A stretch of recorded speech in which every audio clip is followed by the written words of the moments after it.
Hello Aries friends, I'm Annie Botticelli and welcome to my video, Aries December 2020 Astrology Must Knows. This is an epic month for Aries placements. It's something that we've been waiting for a really long time on multiple fronts. There are a lot of reasons for this. If you've been watching my videos, at least for the last couple of months, you have some insight into some of this, but we're going to add to the picture. I have Aries rising, so anything we talk about here, I am there with you, and I am so excited about this month for us, not just for the short term, but what it means for the long term for us.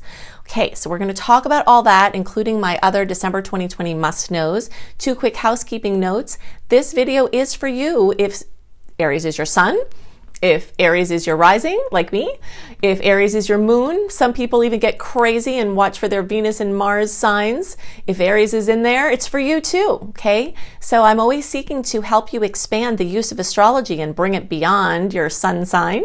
So you have the opportunity to do that the more you know about your chart, and you can run a free birth chart online to see about, and I encourage you to do that, to see what other placements you might have and to get deeper into this. Okay, so why are we so lucky and happy now? Why are we so excited? Why am I so excited about this month?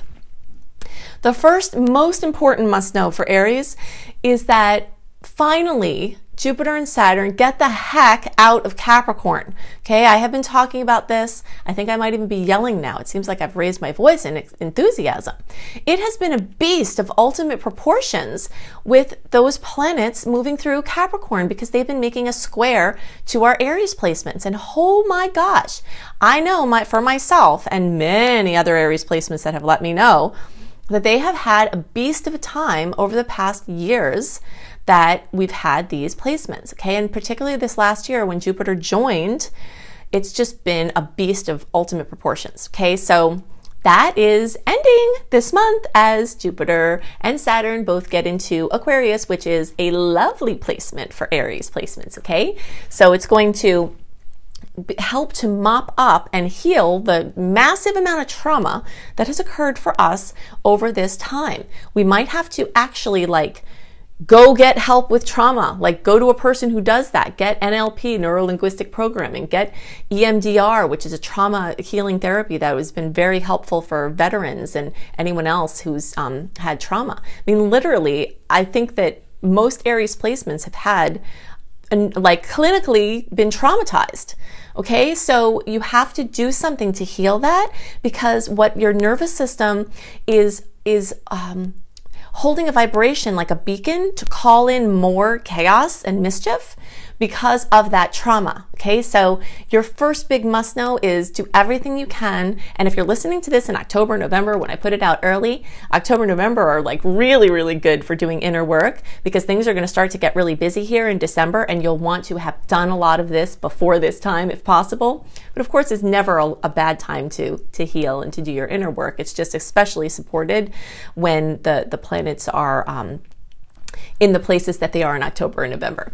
So you want to do that. Okay, that's a big, big, big deal. But now the same degree to which we've been tortured by the Capricorn movement of those placements are the same degree to which we can be blessed by those planets moving through Aquarius, because they make a 60-degree angle, which is a wonderful angle. I call it the ingredients on a counter angle, which means that the universe will deliver ingredients onto a counter for you. In many cases, the universe might not make the pie, okay, because that's what the 60 degrees is about.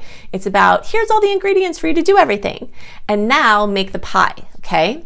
So that's going to be another must know. You have to make the pie. But the ingredients will be there. The shopping is done. That's half the work, right? So Mars is continuing to move through your sign, our sign, and that is going to hopefully bring that momentum. Not hopefully, I take that back. It will bring the momentum now that it's raging forward. Bring the momentum, the ambition, the clarity for what to do with your energy. This month is so important because it is a month of being full steam ahead. And so we can just look at my little must-know list to begin with here. That is one of the most important general must-knows, is that we've got all the planets moving direct. Mars is gaining momentum from having gone direct mid-November. And every planet that we're looking at, for the most part, okay, like in the planets that we look at in Western astrology traditionally, are all going to be direct except for the planet Uranus, which will get direct in January. So between all of December and the first half of January, all of the planets will be moving direct, including most of the star goddess planets except one. So like, you can make up for lost time, not only for this last year, but in the past. Karma can dissolve away quickly, and you can push forward into a new life in a wonderful way. But remember, don't think that it will just happen without dealing with this trauma. Okay, I can't say that that's, some of you will just happen for, okay, even if you don't address this trauma issue. But if you find that all this yumminess going into 2021 is not manifesting for you, remember this piece, okay? Because you might have to backtrack and deal with this. But things will start moving forward whether or not you take the time to address what has happened to you. But it will move forward in a better way, in a way that you'll be able to enjoy more if you can deal with this, okay? So direct movement of the stars equals forward movement for us, and it's going to be notable. It's very rare when all the planets are moving direct, okay? And this is just Aries style, all right? So this is very exciting. The next things that are must-knows is that we have a ton of Sagittarius energy at this time. If you notice, this time of year, you might tend to light up. And the more Aries planets you have, the more that this is true. Sag planets make the most magnificent angle in all of astrology for Aries placements. The trine, and they just bring to life, bring, you know, energy and movement and momentum and a clarity and inspiration to your life. Now, especially if you are focused on anything Sagittarian related, but even if you're not, it will bring it in. And this Sag energy is of even more importance because the eclipse is there. Eclipse number 2. Okay, so we're going to talk in more details about that. I just want to go through, actually, let's go to our hot date summary, and then we'll get in there chronologically. Okay, so this is a summary of the highlights we're going to discuss for the hot dates for December. But if you want all of the sweet and salty dates, all of the aspects, what they are, what you can expect from them, and a general report of the month of what you need to know from the general perspective delivered into your inbox 1 month early, then you definitely want to sign up for my free email newsletter at anniehelpsyou.com, because I bust my butt making that email. And it really, really will help you for your planning purposes and understanding what you can do to make the most of the energy. So I'm giving a big yay to November 30th through December 5th because this is a string of nice aspects. We've got a lot of nice aspects in December, but we have a lot of salty aspects, and they're interspersed, you know, throughout the month. But this flow from November 30th through December 5th is kind of uninterrupted, and that is rare, and it is notable, so we have it as the first thing on the list. November 30th is also the Gemini eclipse, and you'll definitely want to watch my November report for Aries to see where that Gemini eclipse is going to hit for you, because that will still be in effect energetically in December and beyond. And I'm not going to take the time to do it here because I did it already, and we have all this other stuff to talk about for this month. But to have a more complete picture of the energetics at play, you'll definitely want to watch that. And you'll definitely want to watch my Jupiter and Aquarius must-knows for Aries. And for part of the time, that will actually be following this video. And if it doesn't follow this video, you can search for it, Annie Botticelli, Jupiter and Aquarius must-knows for Aries. You'll want to know this because I'll give you all the dates of the most important yay connections for everyone in the Aries spectrum, early, middle, late, whenever your birthday is. I go into details about when you'll get your extra kisses from Jupiter. You are going to get kisses from Saturn too, but that's a longer process. Okay, so now let's talk about this December 14th eclipse at 23 degrees of Sagittarius. This is going to affect all Aries placements. It has the potential to be super positive for all Aries placements. And the ones who are from around 18 degrees through the rest of the sign, or like the, let's see, April 11th through the rest of the sign, actually, we'll say around April 9th through the rest of the sign, you all have even more of a chance to have extra blessings. And the closer you are to 23 degrees, okay, so that's going to be like April 14th, the days around April 14th, or 23 degrees if you know your degree placement, will get the most impact from there, okay? So, and again, this is very positive because of how it's affecting your Aries placement.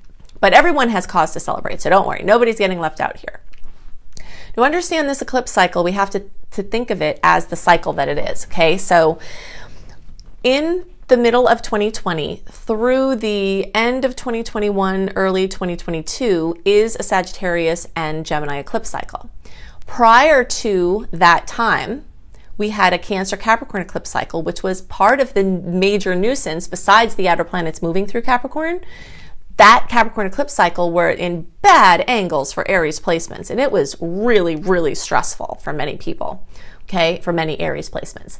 So in like March, April, these new eclipses started to influence, getting really strong, like May, June, July, and this is the Gemini Sag eclipse cycle that's super positive for Aries placements. So from the middle of 2020 through the beginning of 2022, we've got this rising and falling into consciousness, back into the unconscious, kind of just working on us with these nice angles, okay? And this eclipse is part of that. So definitely watch my video called Eclipses in Sagittarius. Just search for Annie Botticelli Eclipses in Sagittarius or go to my homepage to see the full gamut of how I've seen Sag eclipses carry out.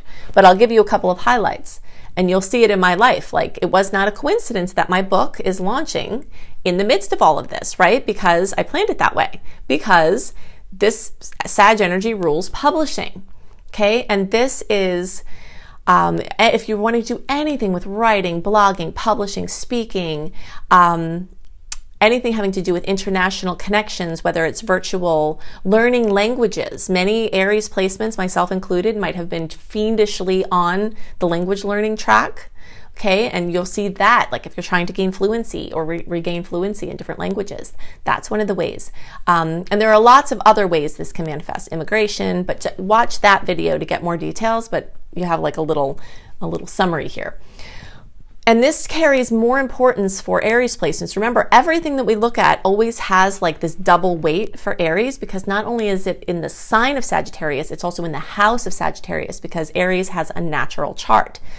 Now, if you're an Aries late degree placement, so we'll say like April 11th through the rest of the sign, or 20 to 29 degrees, and actually we'll extend that, okay? So even like April 9th, 18 degrees to the rest of the sign. I also suggest you all watch my video for eclipses in Scorpio, okay? Because this area, you're actually going to have the eclipse in or very close to that area, depending on what your late Aries placement is. So you'll still have all the Sag goodies, as the rest of everyone will, but you have this additional Scorpio component that's going to be very critical, because there's a whole other very extensive set of manifestations of an 8th house eclipse that late degree placements will really want to know. So search for my video about that. Okay, so some other dates to note about this eclipse storyline is December 18th, because that's when Mercury crosses over the eclipse point. This eclipse point acts like a planet, like it carries weight. It's like a point in the sky, like 23 degrees, the eclipse happened here. It's kind of like when something fades out on a screen, like it's there and then it's like fading, right? So it's there even when the eclipse is past. So anything that comes in aspects that point in the sky will actually continue the storyline of the eclipses. So notable news around the 18th, the 25th and 26th, Aries Mars moving through that point will actually trine that point, okay? So this is like, wow, really, really wow. And again, you know, everyone has chance to rejoice or reason to rejoice about this. But those of you in the 18 degree to the 29 degree or like April 9th through the rest of the sign placements, and the closer you are to the 14th, as Mars crosses over that, the December 25th, 26th, there's like extra boom, okay? Because it's accentuating this eclipse story. And remember, eclipses bring you on track with your highest expression in this lifetime. Now, that was happening from the middle of 2018 to the middle of 2020, but it was happening in a sucky way, right? It was just like, okay, I can see how certain things are of benefit and they're moving along, but man, it was a rough experience of it. But now the experience of stepping onto your highest path can be much more pleasant and pleasurable and easy because of the eclipse, movements as we've been discussing. And it also helps to burn off a massive amount of karma. So do expect to see that. And the more you actively work on it, the better. Aries energy tends to remember when they're mad about something, and they might forgive, but they don't forget, right? But some essence of this true forgiveness could be a part of some important manifestations for you. So if these words resonate with you, then look into forgiveness work. And there are many different resources on how you can really do that. The Ho'oponopono is one. That's a crazy word. Ho'opono. Ho'oponopono. P-O-N-O. If you put anything like that in, you'll find it.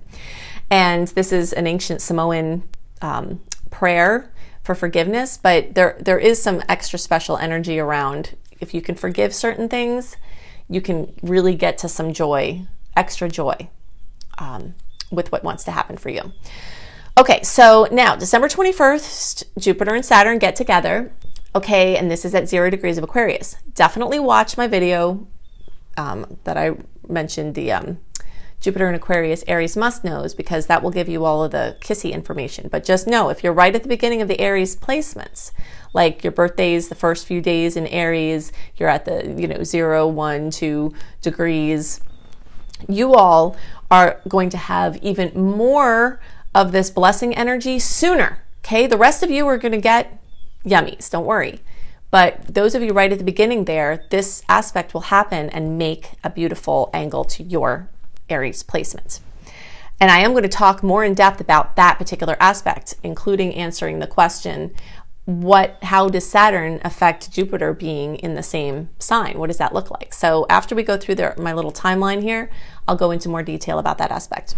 Okay, so now December 24th through December 27th, we really like this time, okay, not just because Mars makes the trine with the eclipse point, but also because Mercury and then the Sun will make the most fabulous aspect in all of astrology, the trine, with the planet of surprises, Uranus, and it can bring happy surprises. This is in an Earth placement, so it can gel material things, or Santa, or whoever your person that brings presents, can bring amazing, like, material presents, like you go in your driveway and there's a brand new car, or you get like stock certificates in your stocking, or any kind of like tangible material gains or security have an increased chance at coming at the holiday time because of this placement. Now you see I have a little crunkly face also there, because amidst all this sweet flow, there's a Sun square Chiron aspect that might make a little like self-esteem bump where you're like feeling uncertain, but there's more good stuff to drown it out, so hopefully you'll barely, if at all, notice it. But it could be in there, so I wanted to mention it. So the last thing to know is December 29th, there's a full moon at 9 degrees of Cancer, and this can bring fullness, completion, fruition, drama even to the family space. Or something about real estate.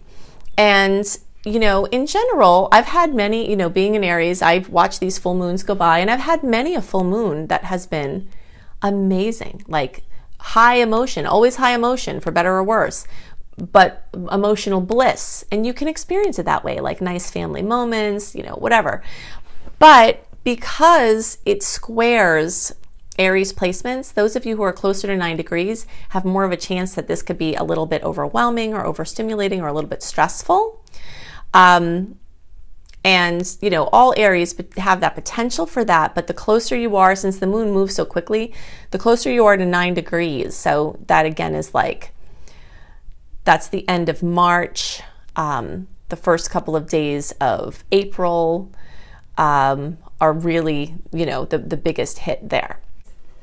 But I want to focus now on this topic of, if Jupiter, the great expander, is moving through Aquarius and it's moving through a certain section of your chart, then what happens when Saturn, the cruncher, the restrictor, the limiter, is also moving through? So the first must know with that is that, yes, Saturn can run a little interference as far as what Jupiter is trying to do. But in this particular sign of Aquarius, I'm not seeing that as much of a troublemaker as it was in Capricorn, because Jupiter is super happy in Aquarius. And when Jupiter is moving through a sign that it's happy in, it can get really carried away. Okay, Jupiter rules excess. And I know a lot about this. I have an astrologer friend who calls me a one-woman Jupiter transit because I have so many placements of Sagittarius in my chart that like the epitome of all of the energy of Jupiter in myself, my expression in my life is like very Jupiterian, okay? It can be extremely excessive to a fault, to where it burns itself out, to where it turns into something not great, okay? And so I see Saturn kind of hanging out there as like a little babysitter. It's like saying, okay, I see you're happy and you're rambunctious with your new toy of being in a sign that it likes. Here, let's just kind of make that more sustainable, make that more effective, make that more responsible, and have that be more of like a constructive accomplishment. You can also kind of think of this energy like a prescribed burn when they're trying to clear out some underbrush to protect from wildfire issues in the future. A prescribed burn allows a burn to only get so far so that it can be productive, and then it just cuts it off. So I see this as kind of like a little guardian protector in this case, and so that's exciting. Now, something else to know about this is that Jupiter and Saturn are only in close proximity in the sign of Aquarius for like, December and January.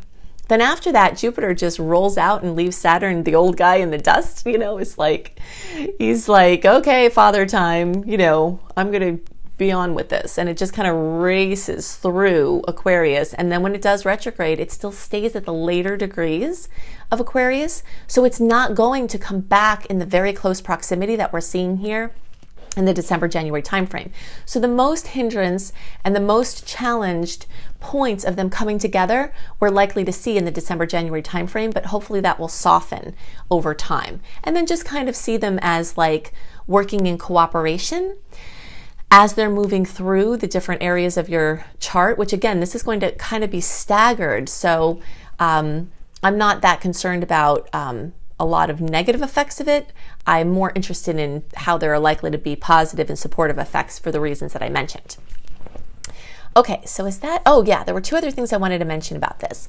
The conjunction that Jupiter and Saturn makes is at 0 degrees. It's right at the beginning of Aquarius. And at that time, we have the planet Pallas Athena right there. And Juno is right there in a 60-degree angle, which is a super positive angle.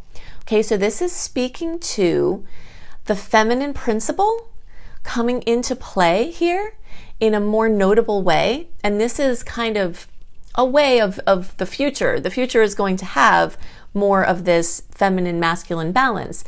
And notice that I'm not saying male or female. It transcends the gender distinction. It's the energy of feminine and masculine within ourselves. It's the energy of feminine and masculine within the society, within the systems. It's just adding more of that balance. So with these two ladies here, kind of supporting this connection, I think it's going to speak to a really nice balance that can also hopefully offset some of the challenge points. And we are in for another wild ride in 2021, I'll be honest with you, but I think the types of changes that will come from the outer planets coming together are more progressive and more have to do with the fact that change is coming and there will be resistance to the change, and that some of the changes that are suggested are not necessarily the best ones, and kind of finding the balance. That's going to be the story of 2021. So if you'd like to have more information about how astrology can help you and how your awareness of the transits can be supportive to everything that you're working on, I have lots of free resources. The free resources are also linked with hyperlinks in the notes below the video. If you click on the more button and the arrow, it's down there. But the first thing to know is you definitely want to go to anniehelpsyou.com, peruse my blog, especially my astrology blog if you're interested in astrology, and sign up for my free email newsletter. That is a definite must do, because that will give you, I don't send out very many emails and they're all very content rich with things that I've created to help you. I don't send out random emails. I send out about 3, no more than 4 emails a month. And they all have, again, links to things that will help you that I've created or that some other people are posting on my blog. So the next thing to note is that you get Shine, my 28-day virtual coaching program, for free when you sign up for my email newsletter. Okay, the second resource is go to lumelife.com, L-U-M-E life.com. That's my school, Luminous Life Multiversity. And this school has some free classes, including a course called Unleash Your Money Magnet and a couple of wellness classes, including one called Claiming Victory Over Viruses. And then there are also paid courses. Most of my offerings are free, but I do have some paid courses that keep everything going. And one of them is a course called Becoming a Professional Astrologer Mastery Course. If you resonate with how I teach and you want to learn, I can help you to do that. My course is so crazy comprehensive. If you think I go into details in the videos and my other resources, you'll be blown away by the amount of magic that you have at your fingertips, whether it's for your personal pursuits and you don't want to do astrology professionally, or for your professional pursuits. The next thing is at cozybysweetstarlight.com. You will see my written horoscopes, which are much more simple and easier to follow. They're less technical. Also a month, I post my videos for the horoscopes 4 to 6 weeks early, and I post my written horoscopes at least a month early. So you'll see those at cozybysweetstarlight.com, plus an ever-growing list of astrology-kissed blogs, ways that you can utilize your knowledge of the stars and syncing up with the natural rhythms. And speaking of syncing up with the natural rhythms of the universe, definitely get my book, Planetology, How to Align with the Natural Rhythms of the Universe. You can get it on Kindle, you can get it on Audible, you can get it in print, and I suggest Audible one might not be out till like the end of, maybe the beginning to end of November. But you can get the print edition ordered now, and I suggest you get Audible and print because it's a long book and you'll want Audible for that. And it's a reference book, a beautiful hardcover reference book, so you'll want that too. Okay, so you can see it on Amazon, you can see it at any major bookseller. Planetology, How to Align with the Natural Rhythms of the Universe. I hope you have a wonderful month, and I'll see you next month.